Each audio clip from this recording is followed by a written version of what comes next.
year my mother and father were wed, my father bought her a very beautiful chandelier. It weighed 1 ton and hung down 2 entire flights of stairs. Because it was so large, my father searched the whole nation for an estate that could accommodate it. He chose a very old, regal home in the countryside. The mansion was 6 stories tall, and in the middle of the house was a vast spiraled atrium with a glass ceiling. The stairs wrapped around the walls of the spire, encircling the great chandelier at the top. As far back as I can remember, I would spend my days lying underneath the cascading crystals far above and watching the twinkling prisms catch the sunlight and cast vibrant, breathing shadows across the walls. My mother would smile at me and giggle to my father behind her hands. I was a romantic, she said, a dreamer. Father would smile knowingly, but never bother to glance my way. He only had eyes for my mother, at least until little Eric came along. But I wasn't a dreamer. No, I fought sleep with every breath.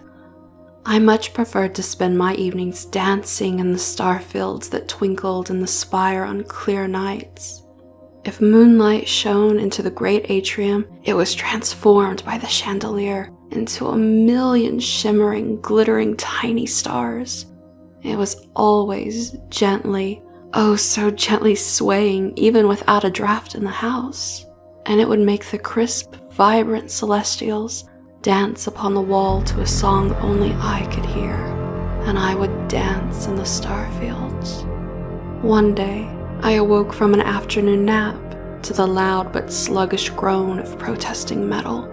I arrived at the banister just in time to see the chandelier's metal supports snap in 2. It fell half a story until it was brought to an abrupt and violent halt by its last remaining support, a thick nylon rope. Eric was playing with a train set far below, and I screamed at him. He looked up at me for just a moment, and then he was obscured from my view as the nylon snapped and the chandelier went crashing down, 5 stories to the first floor where my mother had thrown herself protectively over her little baby boy. My father would only shed his tears for them behind closed doors.